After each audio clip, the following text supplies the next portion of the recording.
Commander Blackfong sat behind his massive desk, watching the tiny human woman who had just walked into his war chamber. The room was built to intimidate, walls lined with the weapons of defeated enemies, skulls of conquered beasts, and battle trophies that told stories of 1,000 victories. Most visitors trembled when they entered this space. Some fainted. A few had even wet themselves. But Emily Watson just looked around with mild curiosity, as if she were touring a museum rather than standing in the personal quarters of the galaxy's most feared military leader. She was small, even by human standards, wearing a simple blue dress and carrying what appeared to be a canvas bag filled with colorful objects. Her brown hair was pulled back in a practical ponytail, and she wore glasses that kept sliding down her nose. The commander leaned forward, his obsidian scales catching the harsh light of the war chamber's illumination system. Each of his claws was longer than the human's fingers, and his teeth could bite through starship hull plating. When he spoke, his voice rumbled like distant thunder. "You understand what you have applied for?" he asked, his yellow eyes fixed on her face. "This is not some simple childcare position on your peaceful little world." Emily nodded calmly and adjusted her glasses. "Yes, sir. I'm here to care for Prince Kale. I've read all the files you sent." Those files made for disturbing reading. 3 previous caretakers had been hospitalized within their first day on the job. The first, a battle-hardened Garathian warrior, had lasted exactly 47 minutes before the prince's tantrum sent him to the medical bay with multiple fractures. The second, a highly trained Zephyrian diplomat known for her patience with difficult species, had managed 2 hours before suffering what the medical report called severe psychological trauma. The third caretaker had been the most promising, a crystalline being whose species was known for their unbreakable mental fortitude and ability to remain calm under extreme pressure. She had lasted nearly 4 hours before her crystalline structure began developing stress fractures. By the end of her shift, she was making high-pitched keening sounds that translated roughly to, "Why won't it stop? Why won't it just stop?" The young prince was only 3 years old, but Vorthak children developed differently than most species. By his age, Kale already stood 4 feet tall and possessed the physical strength of a fully grown human. His claws could slice through most metals, his bite could crack stone, and his natural hunting instincts were already fully developed. More troubling was his intelligence. He was smart enough to be creative with his destruction and cunning enough to find weaknesses in any containment system. The previous caretakers, Commander Blackfong continued, were all highly qualified professionals. They had decades of experience with difficult children from various species across the galaxy. None of them could handle my son for even half a day. Emily reached into her bag and pulled out what looked like a small, stuffed animal, some kind of earth creature with floppy ears and button eyes. She set it on the edge of the commander's desk without asking permission. "That's Mr. Hoppy," she explained matter-of-factly. "He's been with me for about 15 years now. I brought him to every babysitting job. When I was younger, the children always loved him." The commander stared at the small toy, utterly bewildered. This fragile human woman wanted to face his son, a creature that had terrorized trained warriors. Armed with a stuffed rabbit? "Your son needs structure and understanding," Emily continued, seemingly oblivious to his incredulous expression. "From what I've read, he's acting out because he's bored and frustrated. He's incredibly intelligent, but no one's challenging his mind. They're all too focused on containing his physical abilities. Containing his physical abilities is necessary for survival," the commander growled. He destroyed his last sleeping chamber by punching through the reinforced walls. "For fun. Children often destroy things when they don't have appropriate outlets for their energy," Emily replied. "Has anyone tried teaching him to build instead of just tear down?" The question hung in the air like a challenge. In all his years as a warrior and leader, Commander Blackfong had never considered that his son's destructive behavior might stem from anything other than natural Vorthak aggression. The idea that the boy might be acting out from boredom was completely foreign to his understanding of child development. Emily stood up and smoothed down her dress. "I'd like to meet Prince Kale now, if that's possible. I think we'll get along just fine." The commander looked at the small, seemingly defenseless human and wondered if he was about to witness the shortest caretaker interview in galactic history. The royal nursery looked like a war zone. Twisted metal beams hung from the ceiling, where Prince Kale had ripped apart what used to be an elaborate climbing structure. Chunks of reinforced concrete were scattered across the floor like confetti. The walls bore deep claw marks that formed chaotic patterns, as if some massive predator had been trapped and desperate to escape. And in the center of all this destruction stood the cause of the chaos himself. Prince Kale was unlike anything Emily had ever seen, yet somehow familiar.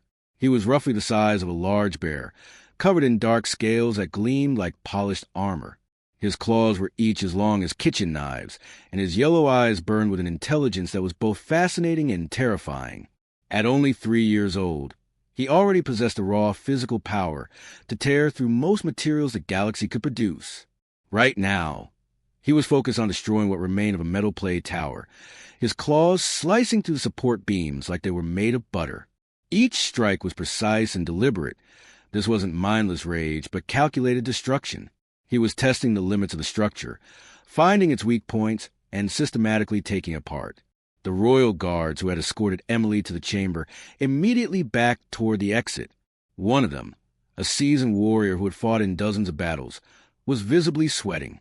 "Ma'am, perhaps we should wait until he calms down," the guard suggested, his voice tight with barely controlled fear. Emily looked around the devastated room, and then at the young prince, who was now hanging upside down from what remained of the climbing structure, using his weight to bend the metal framework. She set down her canvas bag and walked calmly into the center of the room. The movement caught Prince Kale's attention. He dropped from the twisted metal and landed in a crouch, his head tilted as he studied this new person. His lips pulled back slightly, revealing teeth that could easily bite through bone. A low rumbling sound came from his throat, not quite a growl, but definitely a warning. Emily didn't flinch. Instead, she sat down cross-legged on the debris-covered floor, right in the middle of his territory. The guard behind her made small sounds of alarm, but she ignored them completely. She reached into her bag and pulled out a small wooden block, turning it over in her hands as if it were the most interesting thing in the world. Then she began to hum.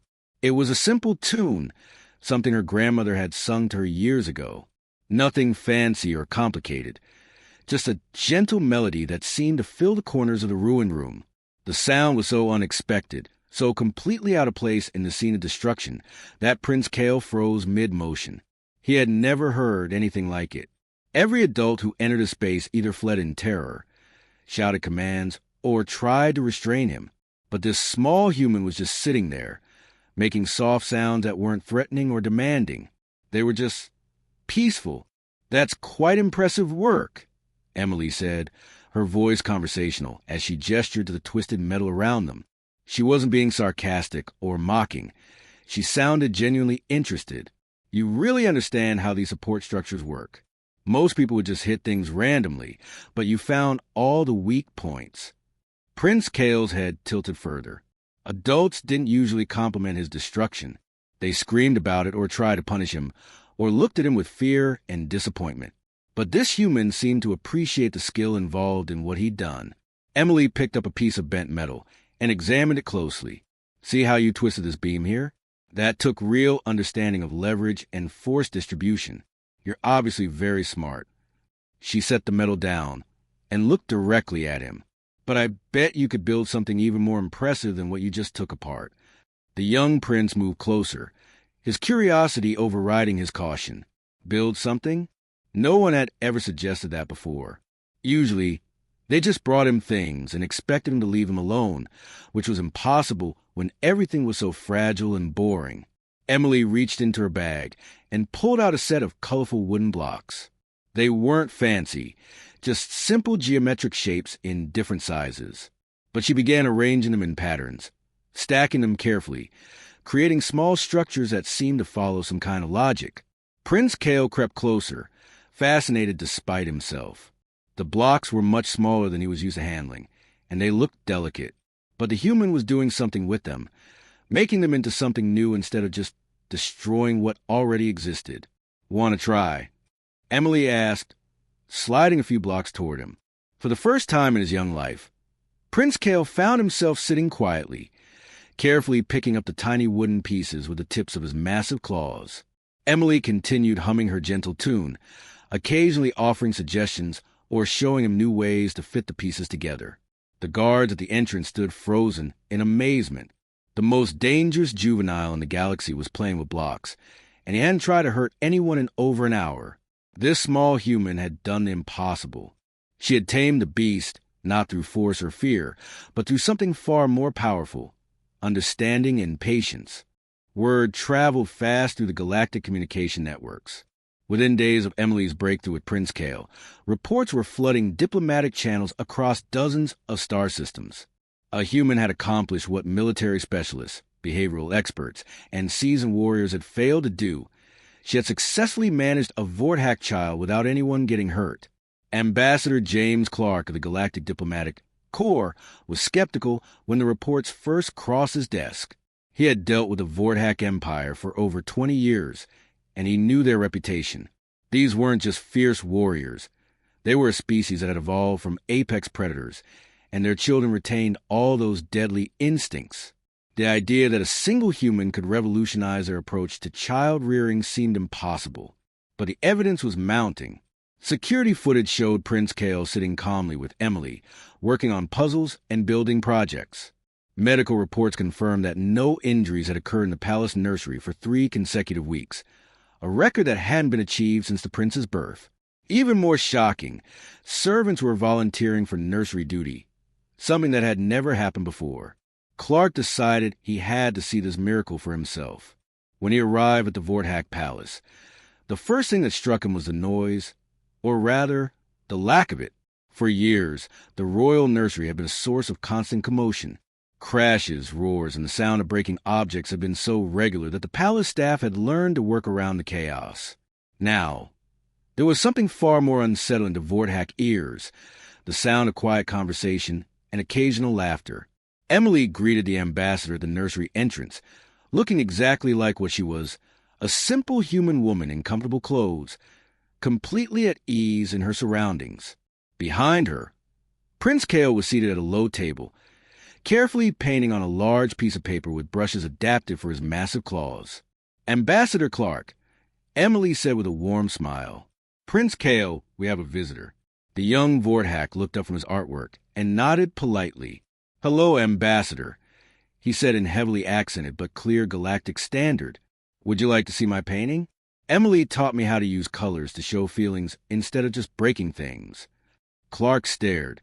In all his years of diplomatic service, he had never heard a Vorthack child speak so calmly to a stranger. Usually, young Vorthack greeted visitors with displays of dominance, roaring, posturing, or challenging them to combat. This polite introduction was completely outside his experience. Emily invited the ambassador to observe their daily routine. What he saw over the next several hours challenged everything he thought he knew about managing aggressive species. The human had introduced concepts that were completely foreign to Vorthack culture, yet somehow they worked perfectly. Instead of the traditional discipline system based on combat challenges and dominance displays, Emily used something she called quiet time. When Prince Kale became frustrated or overly excited, she would guide him to a special corner of the room filled with soft cushions and calming objects. There, he would spend a few minutes learning to control his breathing and manage his emotions. "The goal isn't to suppress his natural instincts," Emily explained to Clark as they watched the prince work through a particularly challenging puzzle. "It's to help him understand when and how to use them appropriately. He's incredibly strong and intelligent, but no one ever taught him that strength isn't always the answer to every problem." Even more revolutionary were the talking circles Emily had established. When conflict arose, and they did regularly, instead of settling them through physical dominance as Vorthack tradition demanded, Emily would gather everyone involved and have them discuss the problem. Each person got to explain their side of the story without interruption, and then they worked together to find a solution that satisfied everyone.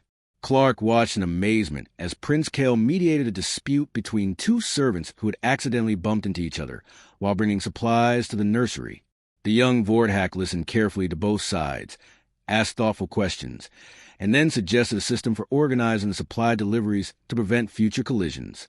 But the real test of Emily's methods came during the ambassador's third day of observation.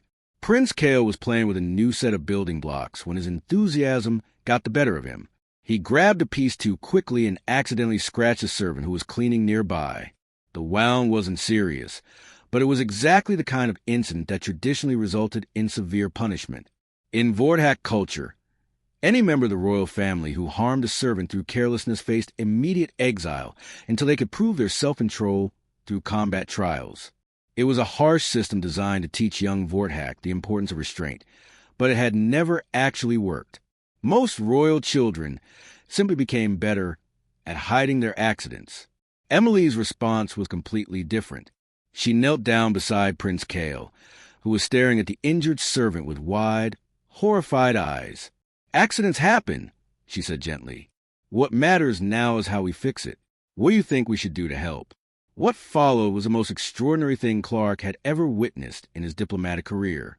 Prince Kale spent the next 3 days learning to care for the servant's wound, understanding how his claws could hurt others even when he didn't mean to, and taking over the servant's daily tasks to make up for the injury he had caused. By the end of the week, the young prince had developed something that had never existed in Vordak royalty before: genuine empathy. He understood that his actions affected others, and more importantly, he cared about that impact. Clark realized he wasn't just witnessing a successful childcare technique. He was watching the birth of a completely new approach to raising the galaxy's most dangerous species, one that could potentially change the balance of power throughout known space. The news spread like wildfire across the galaxy. Within months of Ambassador Clark's report, Emily's communication device was buzzing constantly with requests from species she had never even heard of. The Razor Claw Collective wanted to know if her methods would work with their notoriously violent younglings.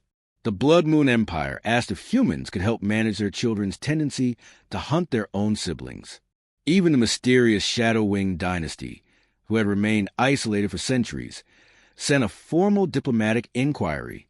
Emily found herself sitting in meetings with alien dignitaries who towered over her, their fearsome appearances barely concealing their desperation. These were beings who had conquered star systems and commanded fleets of warships, yet they were stumped by their own 3-year-olds.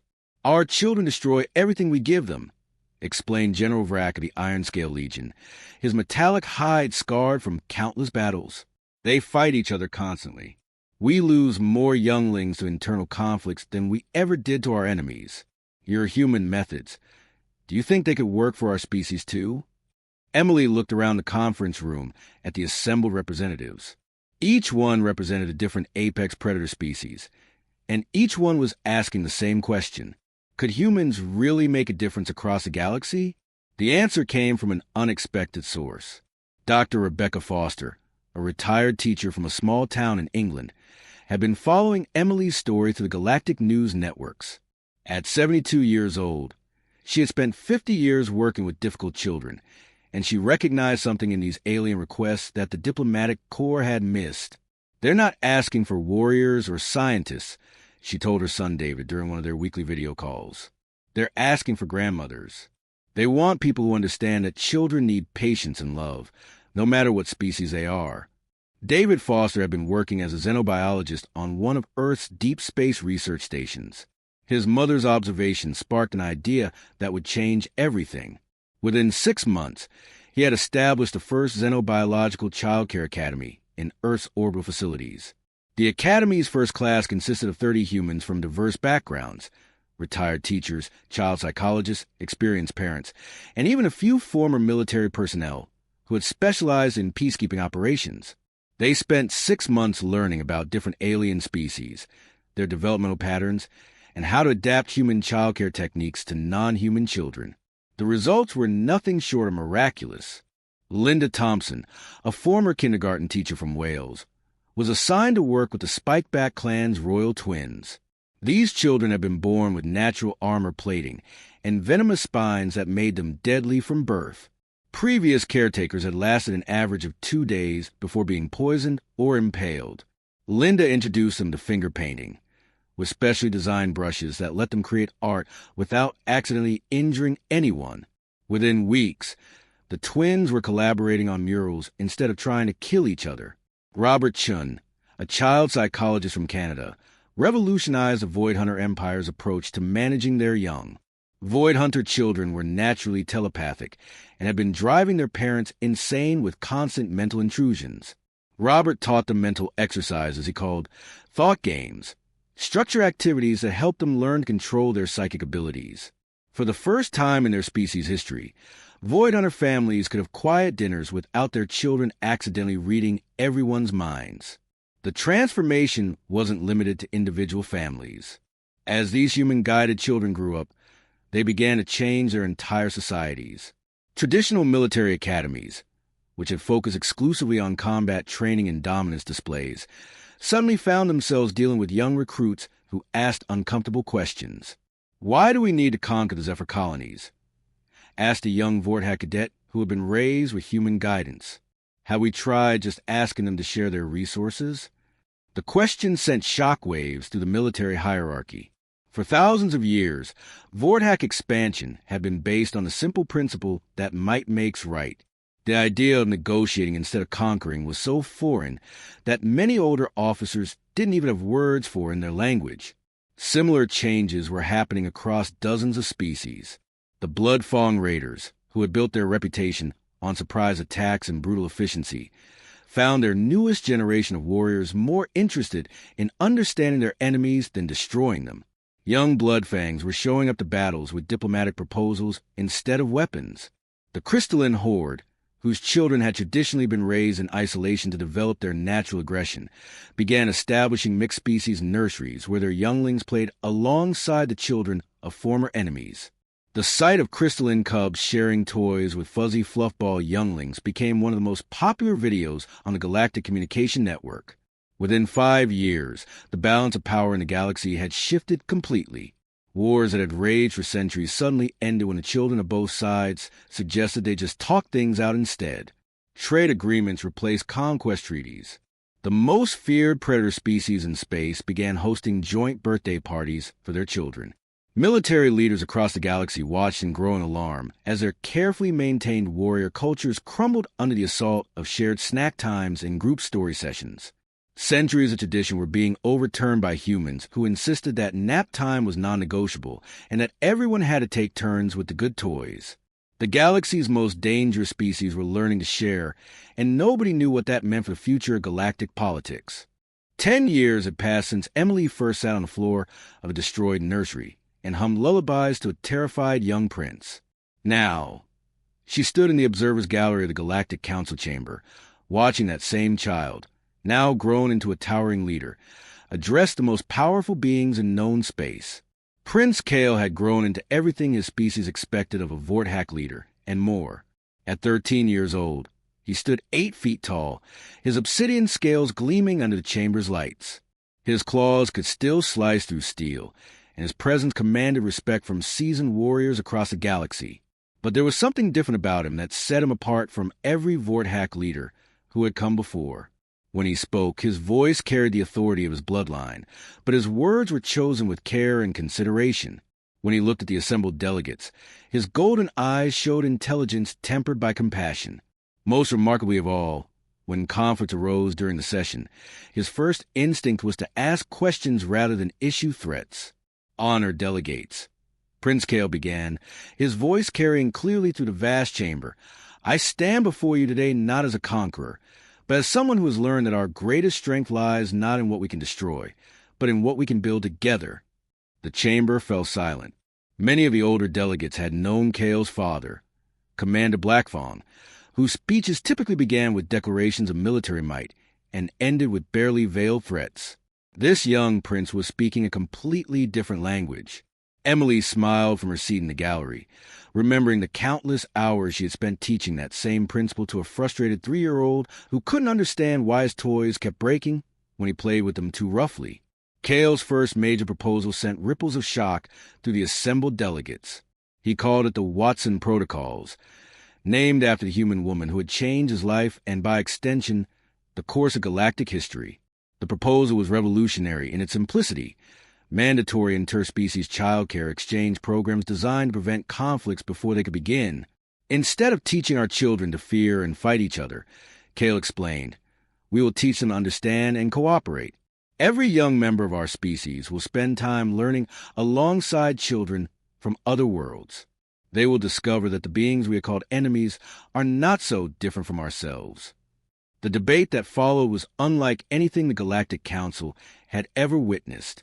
Instead of the usual posturing and threats, delegates found themselves discussing playground safety regulations, nutritional requirements for mixed species nurseries, and the logistics of intergalactic nap time scheduling. Ambassador Clark, now graying but still sharp, watched the proceedings with amazement. 10 years ago, he whispered to Emily during a brief recess, these same species were planning each other's destruction. Now they're arguing about whether story time should come before or after snack time. The transformation wasn't limited to the council chamber. Across the galaxy, the children who had been raised with human guidance were coming of age, and they were reshaping their societies in fundamental ways. The Blood Moon Empire had established its first diplomatic corps, staffed entirely by young adults who preferred negotiation to warfare. The Shadow Wing dynasty had opened their borders for the first time in centuries, inviting other species to visit and learn about their culture. Most remarkably, the Razorclaw Collective had completely restructured their military hierarchy. Instead of promoting officers based on their ability to defeat enemies in combat, they now advanced leaders who showed skill in preventing conflicts and finding peaceful solutions to disputes. General Vrack, whose species had once been known for their brutal efficiency in warfare, now commanded a peacekeeping force that specialized in mediating disputes between hostile species. His own daughter, raised by a human caretaker named Margaret Patterson, served as his chief diplomatic advisor. The sight of a 7-foot-tall, armor-plated warrior asking a gentle human grandmother for advice on conflict resolution had become surprisingly common throughout the galaxy. Emily watched as Prince Kale concluded his address with an announcement that would have been unthinkable a decade earlier. The first intergalactic youth summer camp would take place the following year, hosted jointly by former enemy species on a neutral world. Children from across known space would spend months together, learning each other's languages, sharing their cultures, and forming friendships that would shape the galaxy's future. My friends, Kale said, his voice carrying both strength and warmth, we stand at the beginning of a new age. Our children will grow up in a galaxy where cooperation is valued over conquest, where understanding trumps destruction, and where the question why fight comes before how do we win. As the delegates erupted in applause, something that had never happened in the council chamber's long history of grudging agreements and hostile standoffs. Emily quietly pulled out her tablet and began making notes for her next report to Earth. She smiled as she typed, remembering how this all began with one simple question from a curious little boy who wanted to know why adults always seemed so angry at each other. Now, as Director of Galactic Youth Development, she oversaw programs that spanned hundreds of worlds and dozens of species. Her message to Earth was brief but urgent. They would need to train more kindergarten teachers for space duty. The galaxy's children were ready to learn, and the universe would never be the same. The most dangerous toddler in galactic history had grown up to become its greatest peacemaker, and it all started because one human wasn't afraid to sit on the floor and sing lullabies to a scared little boy who just needed someone to understand him.